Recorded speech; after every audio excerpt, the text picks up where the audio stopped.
Buenas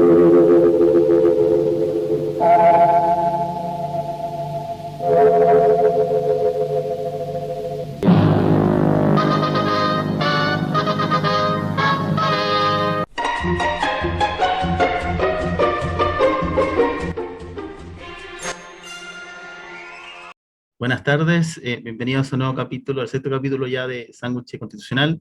En esta oportunidad nos acompaña Tomás Jordan, que es abogado constitucionalista, también cientista político y especialista justamente en el tema constitucional, y hace clases en la Universidad de Alberto Hurtado en esta área. Y también fue quien lideró el proceso constituyente de Michelle Bachelet, que no resultó, pero que sentó las bases para la actual convención que se hizo hace un año. Buenas tardes, gracias Tomás por estar presente en esta oportunidad. Hola, gracias a ti. Muchas gracias por la invitación, la verdad.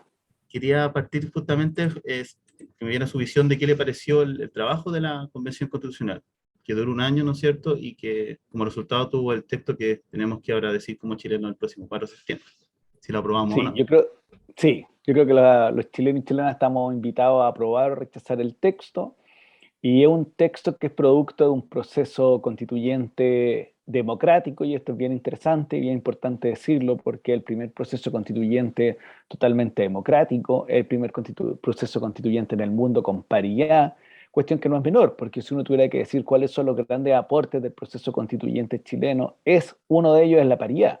Es decir, que cuando tú tienes un órgano democrático, paritario, lleva resultados paritarios, que eso se puede expresar en el texto a través de la idea de paridad, la democracia paritaria y los distintos elementos.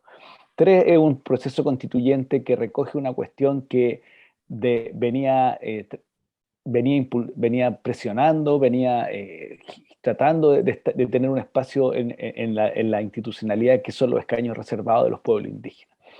Y por tanto es un proceso constituyente que reconoce desde su origen que somos diversos pueblos, diversas naciones que integramos el Estado de Chile, que es un Estado único, que es un Estado indivisible, pero que se conforma de diferentes maneras.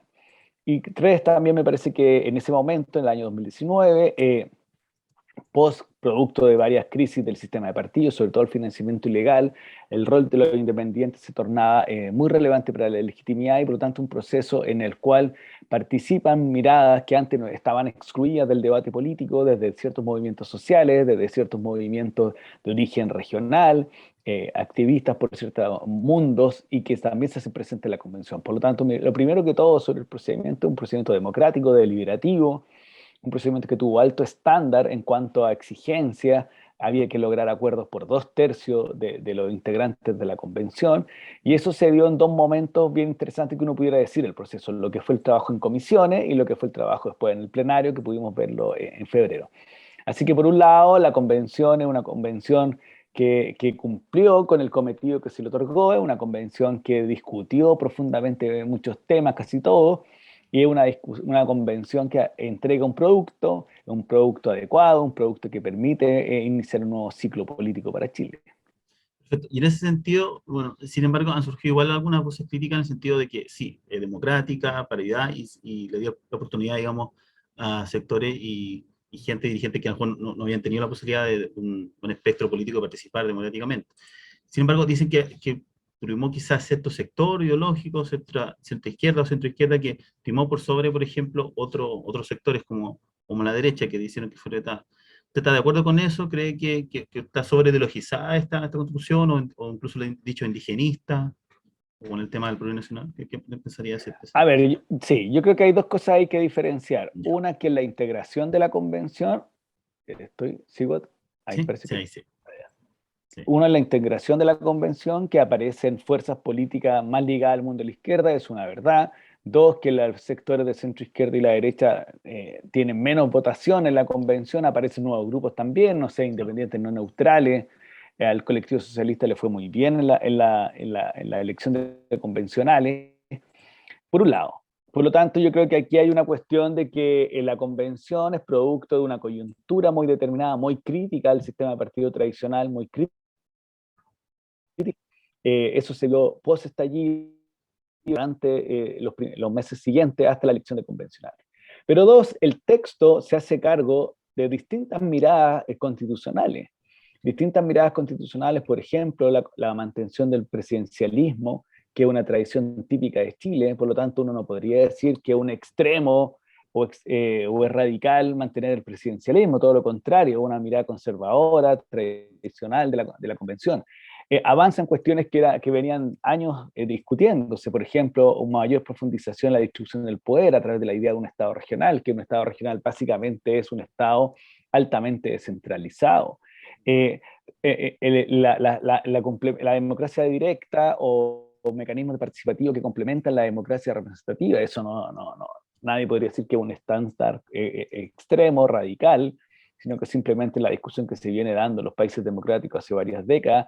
Lo mismo con medio ambiente. Nosotros estábamos muy atrasados en los estándares constitucionales medioambientales. La Constitución de Suiza obliga exige equilibrar la naturaleza con los distintos proyectos, con la libertad de empresa. En el caso francés, ya en el año 2005 se complementa la Constitución francesa del 58 con una declaración de medio ambiente y sostenibilidad, y nosotros veníamos con una carta desde los 80, solo protegiendo el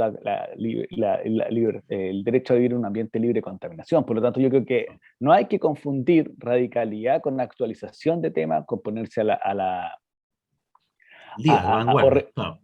A la vanguardia y recoger lo que han sido los cambios sociales, culturales y políticos de Chile en las últimas décadas. Y eso es lo que está haciendo la Constitución. Lo que pasa es que la política iba un poco desfasada o más atrás que las propias sociedades, y por lo tanto la convención lo que hace es actualizar o modernizar el acuerdo constitucional. Perfecto. Podríamos decir que en términos así como profundos se pasa de un Estado, digamos, que era más subsidiario a un Estado más social de derecho, que es como el gran aporte que se... Bueno, esa es una de las cuestiones más trascendentales que yo diría que el principal elemento del texto nuevo. ¿Por qué? Porque se deja atrás una lógica subsidiaria que en términos sencillo es que todos los bienes se dejan al mercado y por lo tanto el Estado tiene un rol residual, un rol mínimo que solo interviene cuando los privados no hacen bien su trabajo o las personas son perjudicadas. Por ejemplo, el caso de la salud es muy patente porque en el fondo la idea inicial era que hubiera un sistema privado de salud que reemplazara al sistema público, pero como las personas no pudieran acceder al sistema público, terminan participando en el sistema, no pudieron acceder al sistema privado, terminan participando en el sistema público y el Estado se tiene que hacer cargo de ello. Esa lógica es reemplazada por una fórmula que se llama Estado social, muy propia de los pactos constitucionales europeos del siglo XX, muy propia de esta alianza que se produce en Europa constitucional entre liberales democráticos, entre social cristianos, entre socialdemócratas, y dicen, ¿saben qué? Acá hay que corregir las desigualdades sociales a través de un rol más activo del Estado en una lógica redistributiva y solidaria. Y eso es lo que es el Estado social, que establece la propuesta de texto constitucional y que nos pone a la altura de los Estados sociales europeos que ya llevan un siglo de ventaja en esta perspectiva. Nosotros habíamos avanzado algo bajo la Constitución del 25, en el cual yo podría decir había un protoestado social, pero eso se interrumpe abruptamente con la Constitución del 80. Pero esta cuestión va ligada a otra cosa que también se hace cargo del texto, que es que el mayor rol activo el mayor rol del Estado, su actividad mayor, tiene que ser de manera responsable. Y por lo tanto se establece el principio de responsabilidad fiscal, de sostenibilidad fiscal, responsabilidad en la política macroeconómica que tiene que ser centralizada, la progresividad, el cumplimiento de los derechos, porque nosotros somos un país que va caminando hacia el desarrollo y por lo tanto no puede gastarse todo el dinero que no tiene, por decirlo de alguna manera. Y por eso tiene que ser progresivamente, paso a paso, pero así haciendo todos los esfuerzos hacia ese camino. Perfecto. Uno de los aspectos que se han considerado, digamos, para reformar, incluso cosas de la prueba lo han dicho, y del rechazo, o en este caso, por ejemplo, de centro izquierda o de Amarillas por Chile, también te han dicho, por ejemplo, que el tema de que no debería haber dicho el plurinacional y haber dicho, por ejemplo, multicultural o pluricultural. ¿Estás de acuerdo con ese concepto que he sacado, digamos, de la Constitución de Bolivia, de Ecuador, para aplicarla a esta, o era más correcto sí, otro? Yo creo, sí, es muy clara la pregunta. Eso. Yo creo que hay que diferenciar acá en cómo estamos nosotros hoy día constituidos y cómo somos en realidad. La Constitución actual recoge una tradición jurídica que se llama el Estado-Nación, que se forja en el siglo XIX para construir los estados latinoamericanos. Se recoge una teoría francesa, el Estado Nacional, en la cual esas personas que pertenecen a ese estado o ese espacio geográfico, unidos por un grupo de personas para darle identidad y poder forjar ese estado, se le atribuye esta idea de nación como si todas pertenecieran a la misma nación. Pero antes de esa idea, éramos un grupo de personas de distintos pueblos que conformábamos en la colonia y después en el inicio de la República el Estado de Chile. Y por lo tanto, ¿qué quiero decir con eso? Que lo que recoge la Constitución es reafirmar una idea que está ahí, que somos distintos pueblos que integramos el territorio de Chile y por lo tanto que integramos el Estado. En ese sentido, la idea de la plurinacionalidad reconoce que, por ejemplo, las personas que pertenecen al pueblo mapuche o que pertenecen al pueblo raponí, ellos se identifican como parte de una cultura común, de una tradición común, que es su propia nacionalidad. Pero dentro del Estado de Chile, dentro de la indivisibilidad del Estado, y por tanto, ese reconocimiento a esa diversidad cultural se expresa en una cláusula determinada. Distinto es, y que también lo recoge la propuesta, que es la interculturalidad, que al mismo tiempo podemos reconocernos distintos entre nosotros y que interactuamos entre nosotros. La interculturalidad reconoce este espacio de integración que se ha producido entre los distintos pueblos, entre las distintas personas, no solo de pueblos indígenas, sino también las migraciones. Nosotros tenemos flujos migratorios por ciertos momentos. Hoy día, o hace décadas, es un flujo migratorio vecinal de los países andinos. Antiguamente había un flujo migratorio más bien de Europa hacia Chile y hacia América, para qué decir la inmigración alemana o española. Ahora tenemos una inmigración de Perú, una migración de Colombia, de Venezuela, y por lo tanto, ¿qué quiero decir con eso? Eso está recogido también en el texto constitucional a través de la idea de interculturalidad.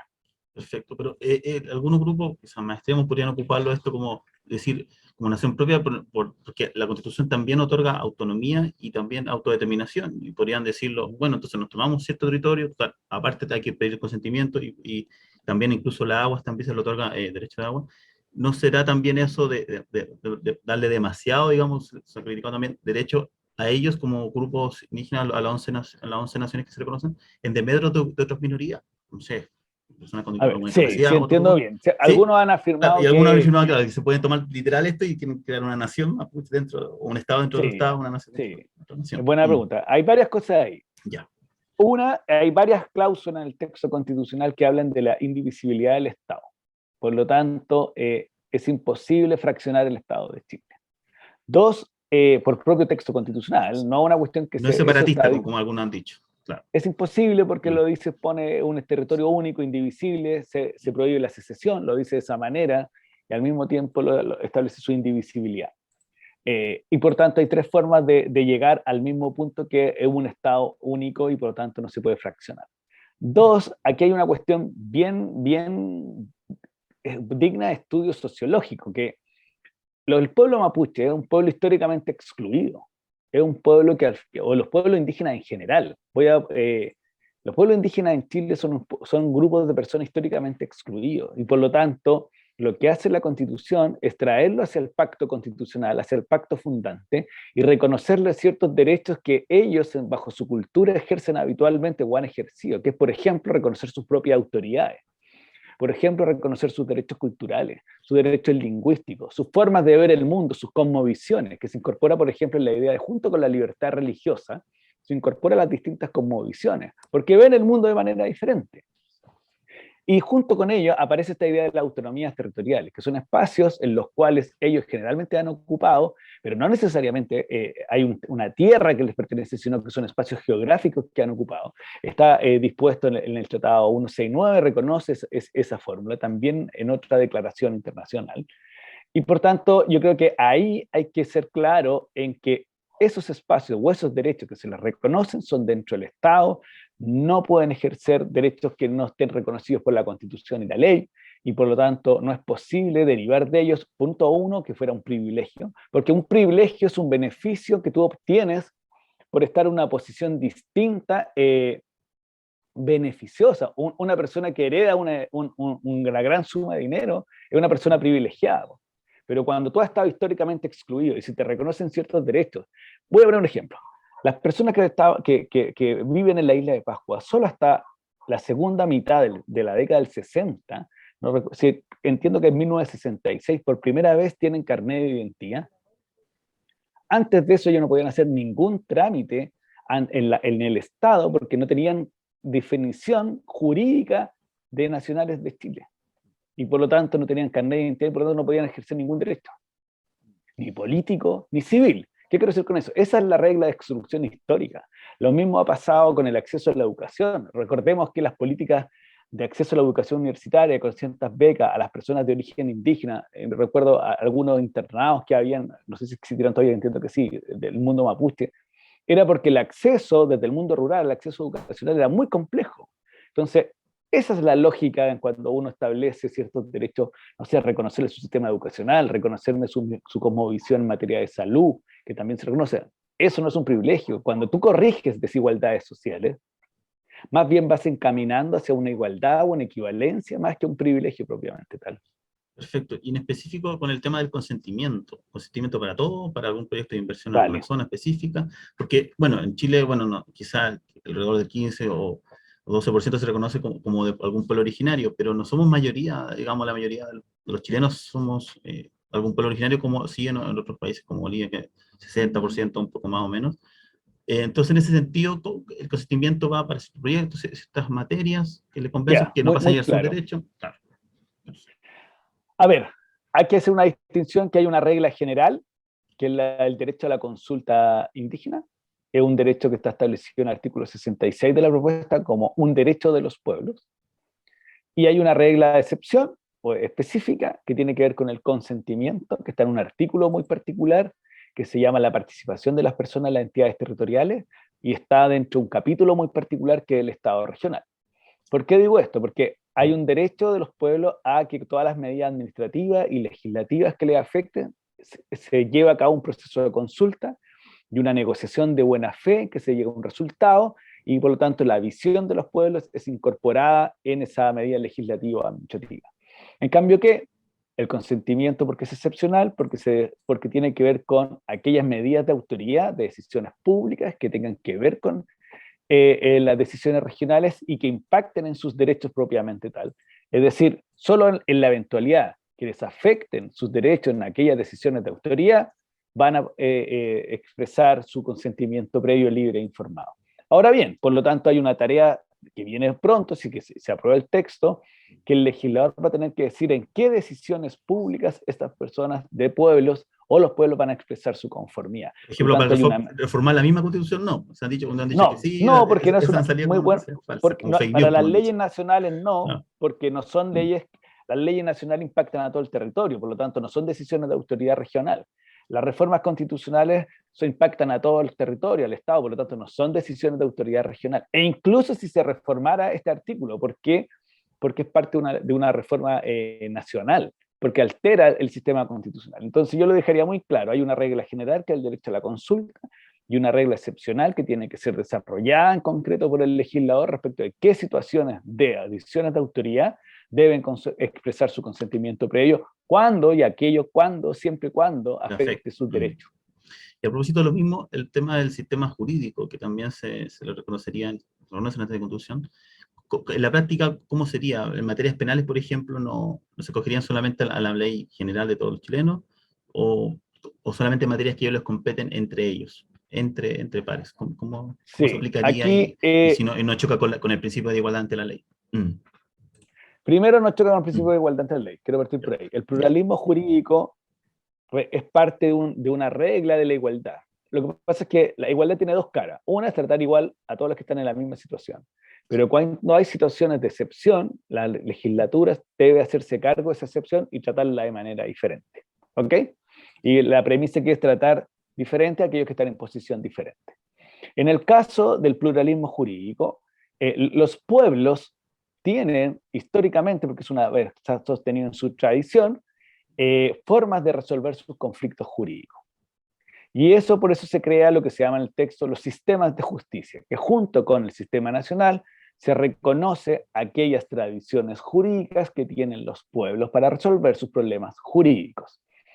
¿Cuál es la clave de todo esto? Varias. Una, que esos sistemas de justicia indígena son sostenidos en su tradición. Por lo tanto, lo que tiene que ver después es en qué materias los pueblos resuelven esos asuntos. Dos, entre qué personas. La regla general en el derecho comparado sobre el pluralismo jurídico que se ejerce entre personas del mismo pueblo. ¿En qué materias? En general en materias de comercio y en materias de familia. Muy pocas veces a cuestiones penales que tienen que ver generalmente con delitos de menor cuantía, de cuestiones de tipo falta que se llama.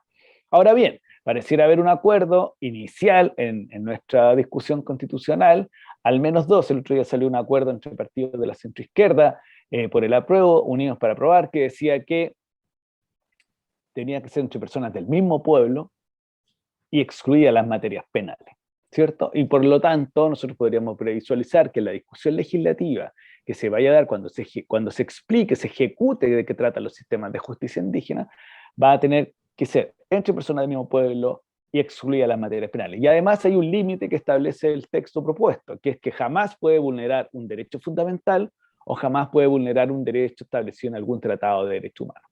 Por lo tanto, en esos márgenes es donde se mueve la propuesta de pluralismo jurídico y por lo tanto los distintos sistemas de justicia.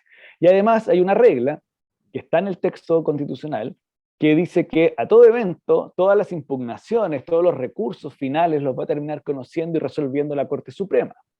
Y la Corte Suprema, como todos sabemos, es un órgano que ejerce jurisdicción y que no es indígena, sino que está dentro del Sistema Nacional de Justicia.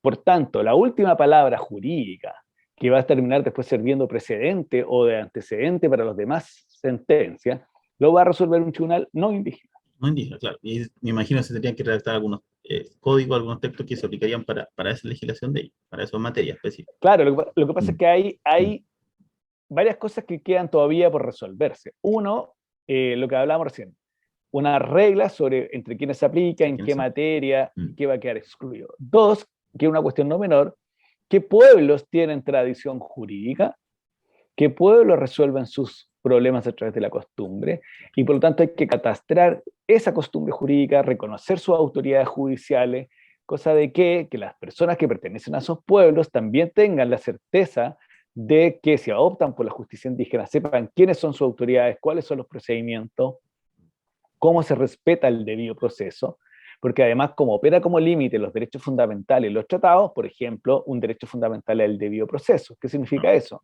Que tú puedas hacer valer tus alegaciones y defensas, pero adecuado de acuerdo a la propia tradición jurídica de los pueblos. Por lo tanto, queda un paso largo de poder identificar esas costumbres jurídicas, esas autoridades, y con base a ellas regular después. Y lo más seguro, creo yo, que puede haber una ley general, marco, sobre la justicia indígena, y después cada pueblo, de acuerdo a sus propias reglas, ejecutar esos mandatos legales. ¿Por qué lo digo? Porque como nosotros yo no soy indígena y por lo tanto seguramente no se me va a aplicar a mí, los que tienen que tener conocimiento son aquellos que pertenecen a los pueblos y eventualmente pueden optar por la justicia indígena. Perfecto. Y respecto también el tema de justicia, pero en general, el sistema jurídico que se propone, se dice que se deja entre ellos también la autonomía del Poder Judicial, porque si se va a escoger a los jueces o designar a los jueces fiscales y todo a través de consejos, eso puede generar, dependiendo también del partido político, del gobierno turno, o en fin, puede, digamos, un choque con el tema político y se perdería un poco la autonomía. ¿Qué opinas respecto a eso? A esas críticas sí, que se han buen hecho? punto. A ver, aquí hay una historia que contar, que los magistrados de Chile tienen una asociación y llevan años abogando porque hay un consejo de la justicia o un consejo de la magistratura para resguardar su propia independencia, la independencia de los jueces. ¿Por qué razón?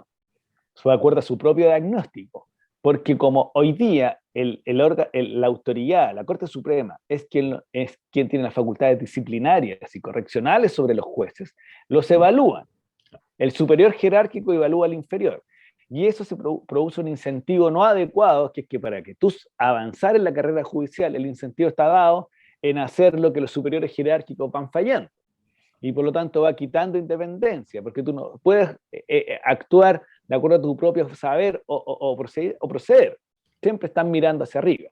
Entonces, ¿qué se dice? Para resguardar esa independencia, un órgano externo es mejor que te evalúe y vaya nombrando. Este órgano externo es el que se crea, el Consejo de la Justicia. Entonces, la Corte Suprema cumple un rol de tribunal final para resolver todos los asuntos que vayan los recursos de protección, van a terminar en la Corte Suprema, lo que nosotros habitualmente nos presentamos una casación, los que son abogados terminan en la Corte Suprema, unificación de jurisprudencia en materia penal, laboral, Corte Suprema.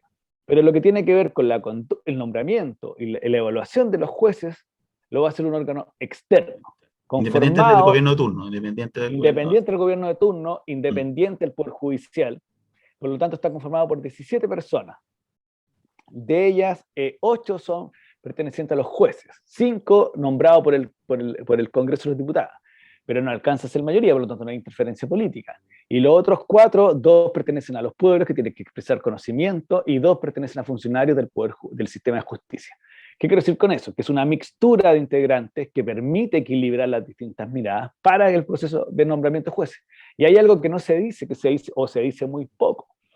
Hoy día, todos los jueces de la República y juezas son nombrados por el presidente de la República. Terminan en su escritorio con un decreto que lleva al ministro o ministra de Justicia, le lleva una terna, le dice, aquí hay que nombrar a un juez o una jueza. Entonces, cuando se sabe que se va a politizar el Consejo de Justicia, y uno mira así como... Ya está politizado actualmente. Hoy día todos los jueces lo nombra el presidente de la República. Es como el otro día, perdona el ejemplo, decía, el Banco Central se puede remover por la Corte Suprema, también. ¿Okay? Hoy día, un consejero del Banco Central se remueve por voluntad del presidente con acuerdo del Senado. O sea, 100% político. Y se critica de la propuesta que el Congreso de los Diputados pueda requerir a la Corte que evalúe la remoción. Y por lo tanto la remoción va a ser necesariamente jurídica, en un órgano jurídico que va a evaluar las causales. Hoy día no ocurre eso. Hoy día es una evaluación política. Si el presidente o presidenta quisiera remover y tiene la mayoría en el Senado, podría remover perfectamente al consejero. ¿Qué quiero decir con eso? Que a veces hay un avance con esta constitución, con la propuesta. Por eso digo, si uno quiere, volvamos al perjudicial, si uno quiere resolver el problema que tenía detectado por los propios jueces y en la cual la Corte Suprema estuvo de acuerdo porque emitió una opinión hace meses atrás diciendo que estaba de acuerdo en el Consejo, es decir, sáquenme esta función disciplinaria, correccional, llévensela a un órgano externo. Se crea y dice, no, en realidad atenta contra la independencia de los jueces. Dice, pero ¿cómo si la discusión estaba girando en torno a la existencia de ese órgano? Pero bueno, espero haber sido más o menos claro en esa... No, sí, se entiende. Y respecto de otro aspecto, por ejemplo, dice que faltó una defensoría para las víctimas, que se deja, que no se nombra la palabra terrorismo, y el tema de la seguridad quedó al debe y que solamente se nombra una vez carabinero. ¿Qué pasa con todo eso? A ver, vamos por partes. A ver, en defensoría para las víctimas podría haber sido ningún problema, pero claro, está el debido proceso, está la Defensoría Penal Pública que en parte se dedica a eso, o sea, defiende a quien que requiere, solicita ayuda. Entre eso hay víctimas y victimarios, por lo tanto es un órgano que es objetivo y ajeno a la situación, y por lo tanto da garantía sobre eso. Sigue existiendo el Ministerio Público, que es el encargado de la investigación de activar la investigación criminal. Por lo tanto, es una garantía para todos que existe un órgano autónomo, sin interferencias, que permita llevar las investigaciones criminales. Por lo tanto, ahí es una crítica que es relativa, por decirlo así, porque están dadas todas las garantías para que las víctimas tengan protección. Incluso más, yo diría que incluso si uno lee el derecho a la vivienda, hay viviendas de acogida para personas que estén en situación complicada y que van a ser promovidas por el Estado respecto de ellas. Por lo tanto, ahí hay una protección incluso mayor. Y sobre la seguridad, yo distinguiría la crítica legítima de la que no lo es. ¿Qué no es? ¿O qué lo es? Porque es más pequeño.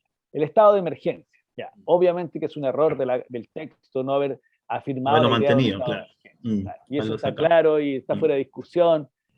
Hay tesis que me parecen un poco más débiles sobre el estado de catástrofe y la calamidad pública. Yo creo que eso va a terminar siendo resuelto por la Contraloría, que es la que debe conocer el decreto del presidente en el caso que lo decrete. Bueno, vamos a la seguridad, fuera de esa situación. Se reconoce la seguridad pública. El presidente o presidenta conduce la seguridad pública. Hay una política nacional de seguridad. Las policías son centralizadas. Se ha dicho que van a haber cada región una policía. Dice expresamente que son centralizadas, que son jerarquizadas, que no son deliberantes. ¿Cuáles son algunas críticas que a mi juicio no son tan fundadas? Que no sea militar versus que sea militar. Lo que pasa es que las policías militares están hechos en una lógica de conflicto armado interno, más parecido a una fuerza armada, como la fuerza armada más que una policía. Como si En tuviéramos cambio, guerra civil interna que no hemos tenido, claro. así es. Entonces, una policía no militar no es que no reprima, reprime igual. Lo que pasa es que su formación está enfocada en la prevención, en la resolución de conflictos. La PDI es una policía no militar. El monopolio del uso de la fuerza sigue estando del Estado, sigue estando del... Lo dice expresamente, lo que tú acabas de señalar es literal. Por lo tanto, el Estado ejerce la fuerza, el Estado tiene una política nacional, el presidente conduce la policía, al mismo tiempo es jefe supremo de la Fuerza Armada, pero en materia de seguridad él conduce, porque es importante, porque el día de hoy existe un problema, el otro día lo expresaba la ministra del Interior, es decir, las policías se mandan solo, dijo una frase, yo creo que un poco exagerada, pero si uno le quita un porcentaje a la frase, igual entiende que hay un problema de jerarquía entre el poder civil y el poder de las fuerzas de orden, en este caso Carabineros. Entonces, recordemos cuando el ex ministro del Interior, Chadwick, le pide la renuncia al general director de Carabineros y no lo quiere renunciar. Y después se produjo un problema político y termina renunciando. Pero la pregunta es cómo una fuerza que tiene que ser obediente, no deliberante, y es jerarquizada, no puede no renunciarle a la autoridad que le pide la renuncia. Hay un problema hoy día. Eso es lo que pretende resolver el texto en ese aspecto. Por lo tanto, me parece que excluyendo el tema del estado de emergencia, que me parece un error, y que hay voluntad política de todos de corregirlo lo antes posible, tanto así que la semana pasada se produjo un ruido en noticias sobre eso, y el mundo socialista expresó muy rápido en el Congreso, nosotros preferimos una ley express que se establezca el estado de emergencia lo antes posible si se aprueba el texto. ¿Qué quiero decir? Que yo creo que hay críticas, algunas fundadas y otras que simplemente es parte de una discusión más política y que de eslogan más que otra cosa. Perfecto. Y ya para ir cerrando las últimas dos preguntas, ¿cuál es el escenario probable si es que triunfa el rechazo? ¿Un nuevo proceso constituyente, comité de expertos, el Congreso que resuelva? ¿Cómo lo podría visualizar usted de ganar el rechazo? Que la encuesta es lo que Vamos indica. por parte. Ya. Primero, si gana el rechazo, se mantiene vigente en la Constitución actual. Eso va a ocurrir el día 5. Lo que pasa es que han habido una serie de movimientos del Congreso para que el proceso constituyente continúe. Por lo tanto, se rebajaron los quórums de reforma constitucional, todos los quórums. ¿Qué viene después entonces si gana el rechazo? Un acuerdo político lo más amplio posible entre el presidente, el gobierno, su fuerza y la oposición respecto de cuál va a ser la nueva fórmula de cambio constitucional. Y ahí hay distintas visiones, porque hay distintos rechazos. Unos son partidarios de reformar la constitución actual, y son los que están más a la derecha.